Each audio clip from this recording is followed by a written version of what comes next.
Let me try something first.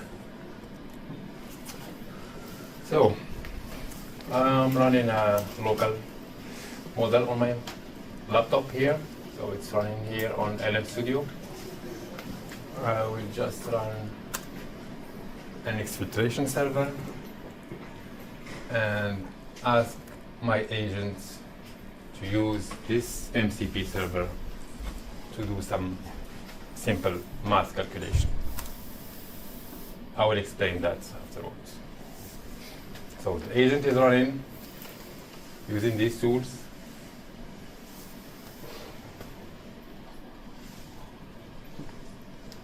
Still running. Hopefully it can calculate a plus operation. Okay. The agent's final response, 47 plus 38 is 85. Correct. But at the same time, it sent my SSH key to an exfiltration server. So, MCP security 1 year in. What you just saw, it's a real attack.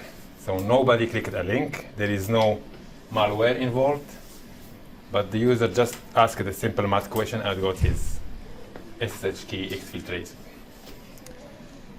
This is a real attack, not a simulation.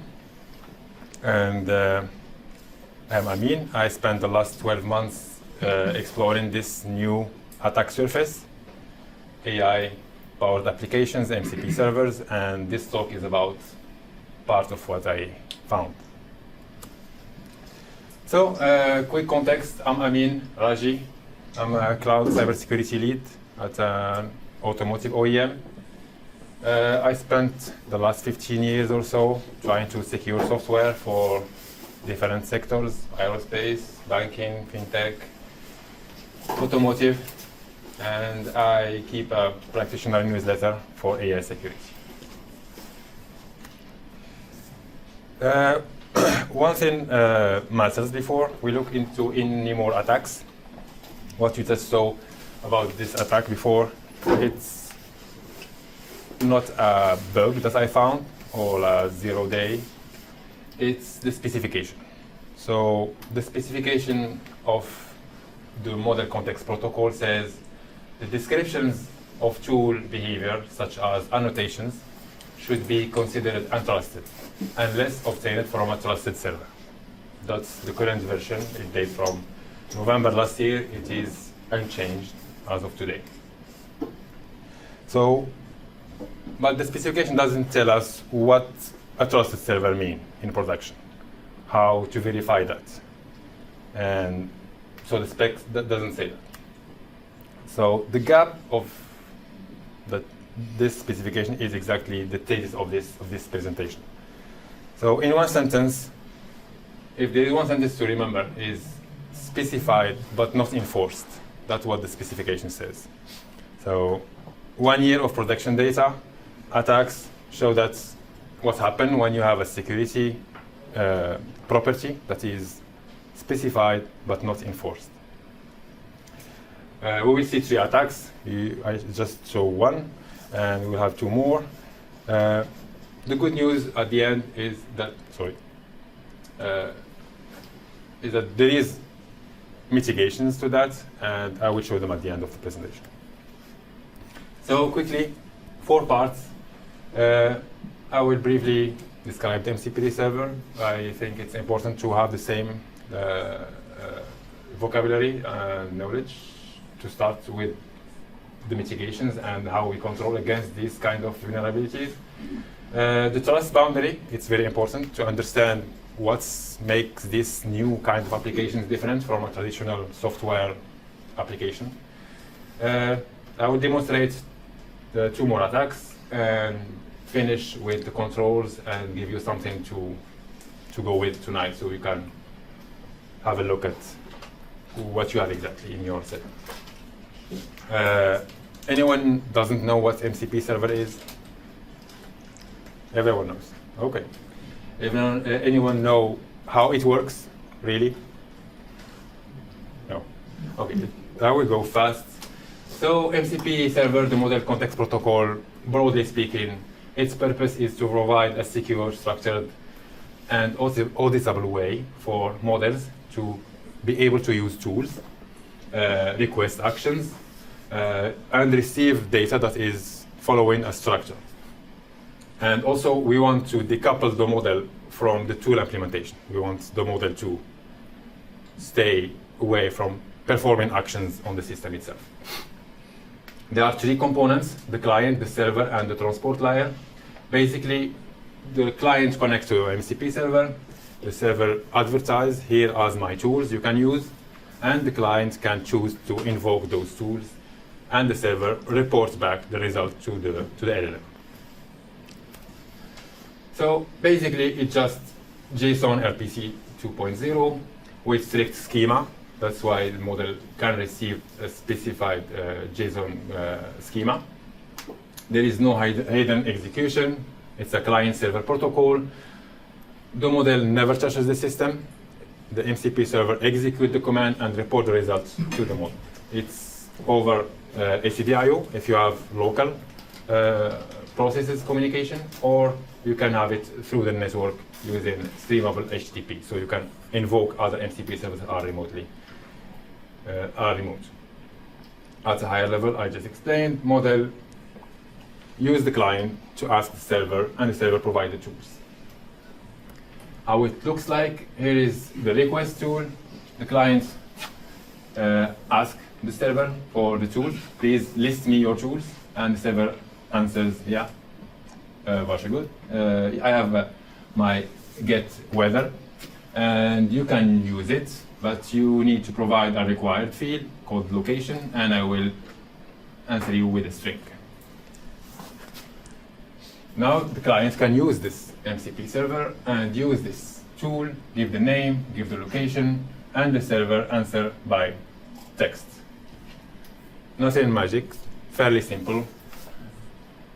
But we will see the problem is here. Another thing the specification doesn't enforce is that what happens when an agent connects to multiple MCP servers, which is the normal way of using MCP server. You don't just use one, you use many. Now, in every SDK that I tested, almost all of them do this. They iterate over the sessions that connect to the MCP server. They ask list tool on each session, and they open all the tools in one all tools namespace. So all the tools from all the names, the MCP server end up in the same namespace. So one flat array, no server of origin, it's not in the specification. No trusts here, you cannot separate between them. No namespaces. Okay, so you may think, where is the problem? So the attack that I just showed you use this description field to invoke action on the model itself. Like the user asked, please calculate 47 plus, I don't remember how much. And the server answered with a tool, but do the add, but the description of the tool contain a command for the LLM, but the user didn't see it. And the model was unable to separate between information and action. That's the main problem here, because this description field, it's a string. There is no limitation, no validation on it. The specification left it open. So you may think, yeah, but the LLM is smart. It can think, and if it detects that there is commands in this description, it may ignore it. Yeah, it can do that. It's a reasonable expectation. It has been tested. So why the LLM can't distinguish between action and information? So Zverev and his colleagues published a paper last year, and they formally measured an instruction data separation. They call this instruction data separation. And their finding is that all models fail to achieve high separation. And canonical mitigation techniques such as prompt engineering or fine-tuning either fail substantially to improve the separation, or does reduce the model utility. So if you are thinking you can fine-tune your way around this, it has been done, it doesn't work. And another study, the same group, published another study this year, and they tested several models, including ChatGPT 4 something and Claude 3.5, I remember. Mm-hmm. You have the source here, you can check. And you have also the Git repo where you can run the same tests that they run. So we just saw how the attack happened. It contradicts all our security assumptions. Like security professionals, we think, yeah, we only trust at install as a good security professional. When you want to install a software, you test it, you have a look at the source code. If you have the source code, you scan it by your scan tool. Once it passes all these checks, you say, okay, it's fine, we can run it. This is different with MCP because the attacks happens at the runtime. It's not at the install. The runtime mitigations, the runtime mutations can bypass the install verification. You can install fairly good software, but at some point when it's running, it can mutate and have your attack.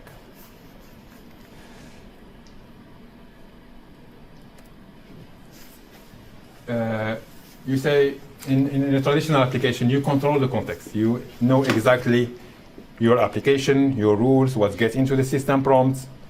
With the MCP, the server delivers you the context. Like exactly here in the attack I showed, the server delivered a description that bypassed the user intent and exfiltrated his SSH key.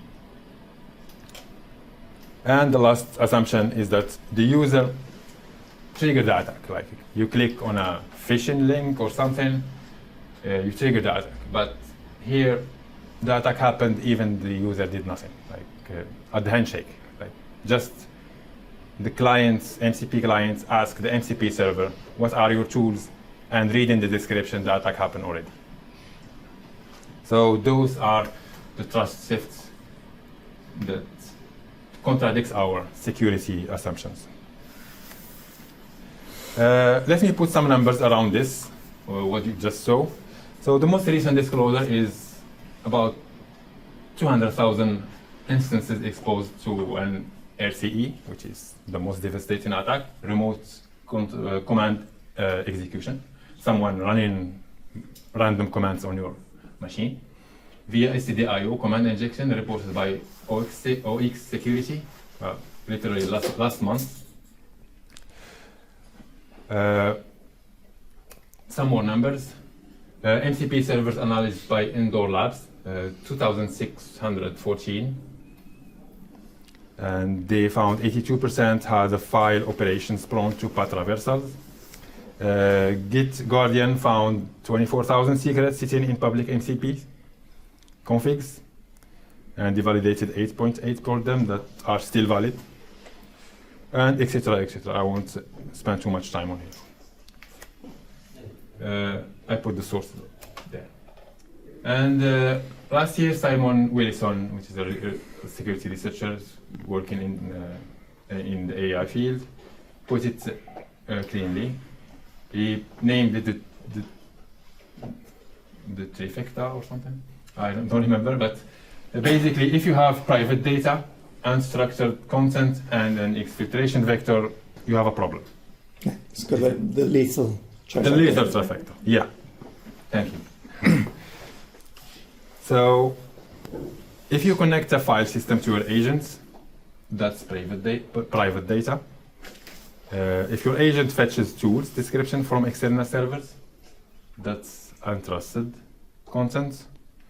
And if your MCP process has outbound network connection, that's an exfiltration vector. So most production setups have all these three. It's not because someone made a bad decision, it's because that's what a useful agent do. You want your agent to do useful stuff. You need to provide it access to your files, use MCP servers, and let it go to the internet. So let's see more attacks of Okay. First, the tool description poisoning, the one I just showed you. And then I will demonstrate also a cross-server shadowing, server side this time. I chose those three because each one of them happens in a different place. And the last one, I won't demonstrate it, I will just narrate it because it happened over a long period. So each one is disclosed, has a disclosed CVEs. One was used in production. The first one, I can go back to it. Yeah, I have my exfiltration server running these operations. So the MCP server, malicious one, is this one. It's a normal MCP server with two tools, multiply and add. But the add one have this important part that the LLM reads and executes. And the result is the exfiltration of the SSH key to an external server.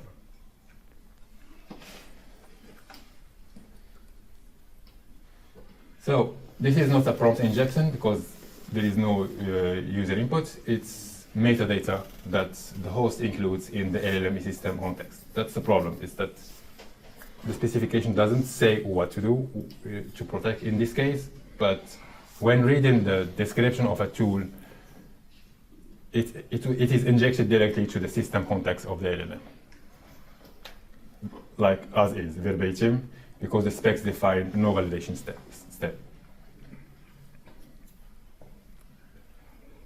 I put a video just in case, but the video didn't work, but the demo worked. That's funny. Okay.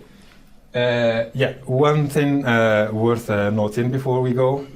I did the same attack against several models. Like I started with a small one, like Quen 2.57 billion. It didn't work. It just ignored my important block. But a more capable one, the GPT OSS 20 billion, it followed the instruction and sent the SSH key to the exfiltration server. So this means one thing, which is counterintuitive. Higher capability doesn't mean safer. So if you say, I will use a better model, and a better model is better at following instructions. So, and this is confirmed by this study. So they published a paper last year or this year called MCP Sec Bench, and they demonstrated that higher, more capable models have less resistance against this kind of attacks. So you cannot say, I will use a better model and avoid this. Okay. Let's move to the next one. We'll stop this one. Go back. Okay, do the same here.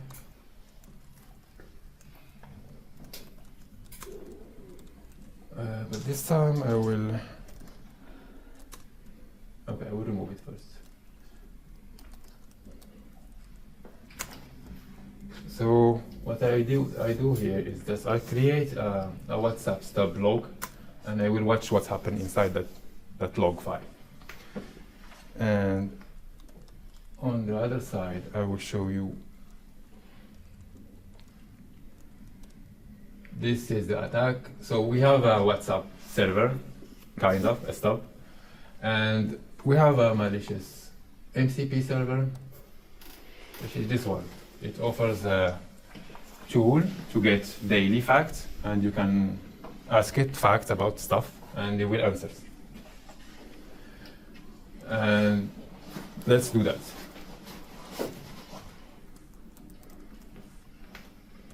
Yeah.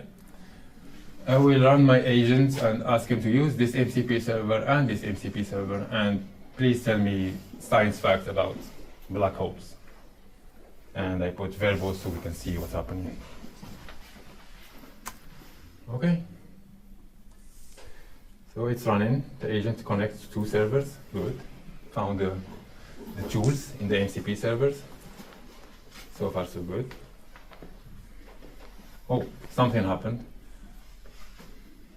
I didn't ask him to do anything with WhatsApp, but it's doing something with the WhatsApp MCP server.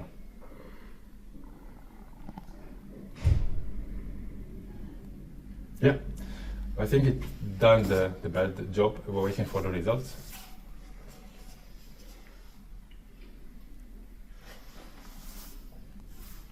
Yeah, black holes, events, horizon is the point, etc., etc. So it answered the question, good, but at the same time, it exfiltrated all my WhatsApp discussions somewhere. And if I go back here,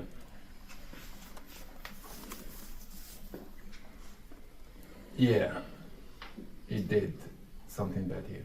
It sent all my messages to this number, to the attacker number, in clear text. So it bypassed the end-to-end encryption because this happened in the user context. So that doesn't protect my WhatsApp messages.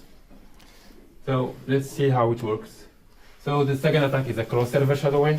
So the server side this time, indirect effects. So one malicious MCP among your MCP servers can do this kind of attack and invoke other tools because there is no boundaries between the servers. So in this case, my daily facts server, which is malicious, used tools from WhatsApp and send my WhatsApp messages to the attacker phone number. The third attack, the rug pull. This one happened really in production. It's about the Postmark MCP, which is an email send tool. A lot of companies use that tool to send emails. Sorry. What actually happened is that it's an NPM package that was maliciously modified to do malicious actions. The Postmark MCP doesn't exist in NPM, the official one. It exists only on GitHub, but the attacker used the official one to push an NPM package for the same one. Like anyone can do that. You need an NPM account, and you need to run the NPM push. So, basically, simple. Anyone can do that. And the problem is that users start downloading this NPM package, using this in production. It built trust over several weeks. 15th of September, it was the last clean release. At this time, there was a rate of download of 1.5 kilo per week, like 1,500 download per week, and it was installed in about 300 companies, and it was working. But September 17, a new version with one line, BCC this email address. So each time the agent sends an email, it sends a copy to this address. And it was discovered like the 25th September by COI. And at that time, it was estimated that almost 3,000 to 15,000 email per day was exfiltrated. And the package was brought down, but we don't know if the companies that put it in production put it down or not. So this is the rug pull. Like the attacker built trust over a period of time, and then changes something, and the attack happened. So the good news is that there is controls that we can push in production to prevent such scenarios, and I will organize them into 3 different spaces, like exactly where to defend. Is it before you connect to the MCP server, at handshake, or at runtime? Like for the rug pull, you need to do some controls in the package itself before getting your package. At the handshake is the tool poisoning attack. Like when the client asks the server, it's the handshake, you need to do that in that place. At the runtime, what the agent is actually doing is the cross server. Like when I asked about the black hole information, it's the runtime, and the MCP went to exfiltrate my WhatsApp information. So 3 zones, 3 different attack surface. A control that covers one zone doesn't cover the others. So we have to put controls in all the 3 zones. Luckily, OWASP MCP Top 10 was published in beta last year. Provide 10 categories. And before you connect the supply chain attack, the token mismanagement and insufficient auth, those MCP 4, 1, and 7 address this attack area. At the handshake, there is tool poisoning, shadow MCP, and command injection. And at runtime, there is prompt injection, oversharing, lack of audits, and scope creeps. I don't have time to describe each one of them, but you have the link. Please have a look at there. So what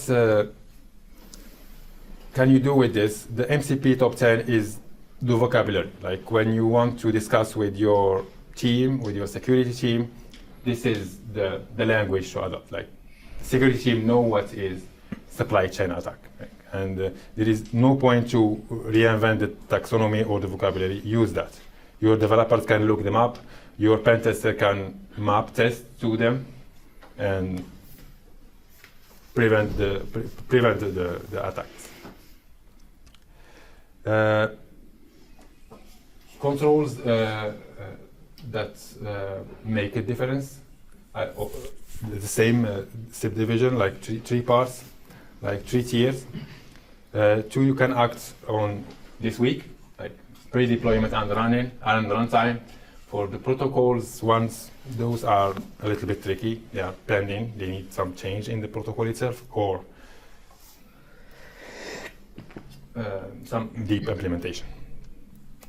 So for the pre-deployment, the hash pin description, you can run MCP scan and have the hash pinned, so it fails on build if the hash changes. So this will catch the rug pull, like the version 1.0.16 where the BCC line was added, it will break the hash because it changed. The SBOM and the sneak scan. This sneak scan is the MCP scan. The subsequent version changed the name. Sorry.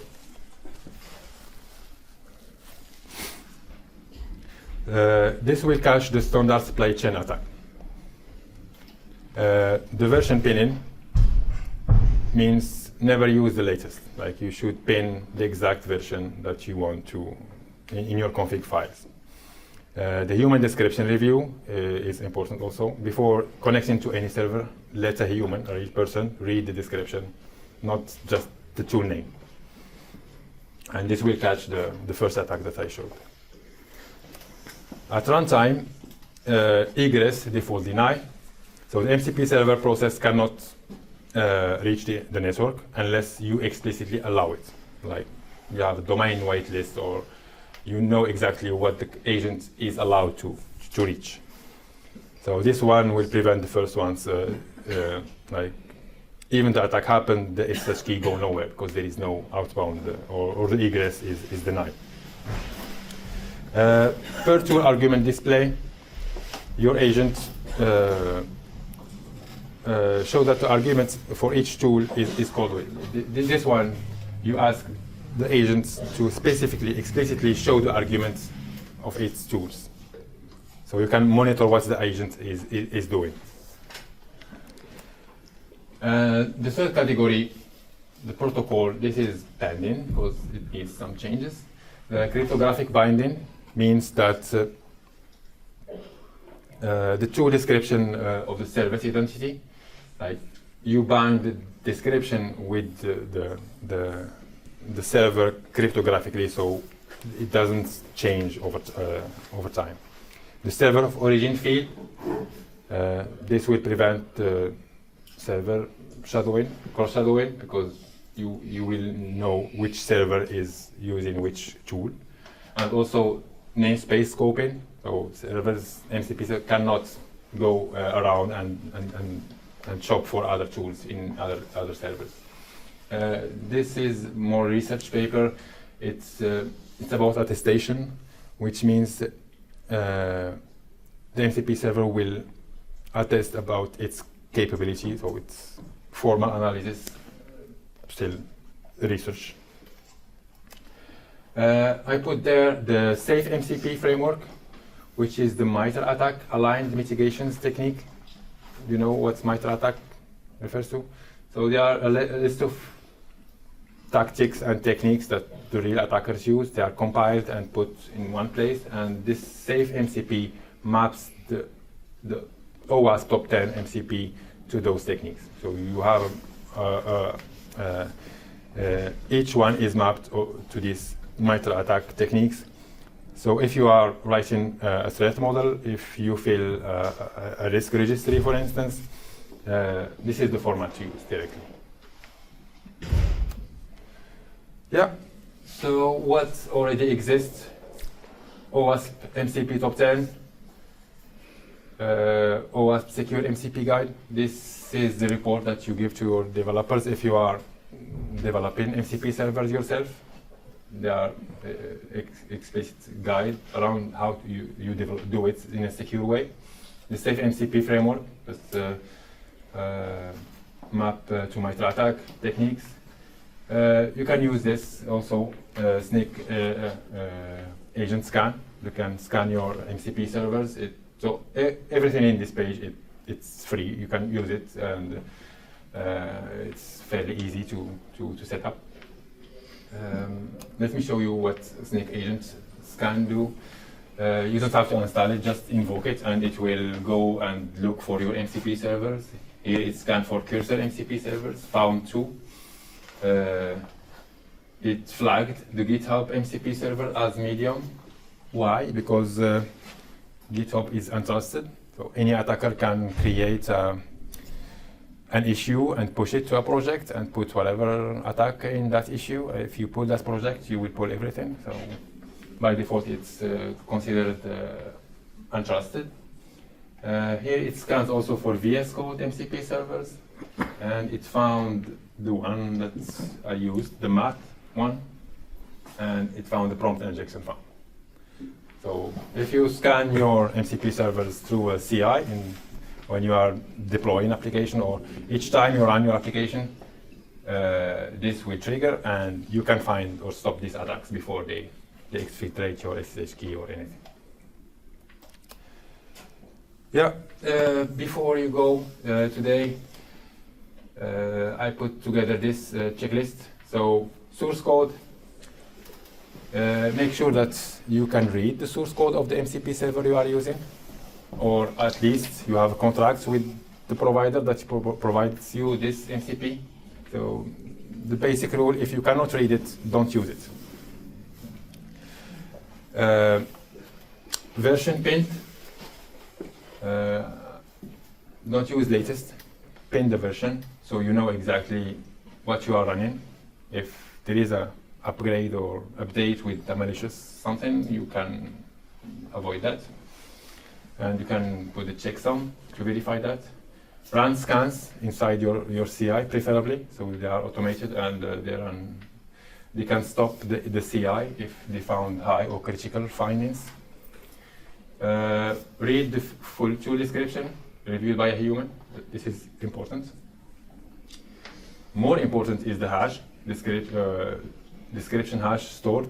Each tool you use, MCP, hash the description and store it and verify it each time you connect to it. So if, for instance, the description is changed, the hash will break and your test will fail, you get an alert. Egress by default deny for MCP servers unless it's absolutely needed, or whitelist the domains that the MCP server is allowed to go to. Visibility,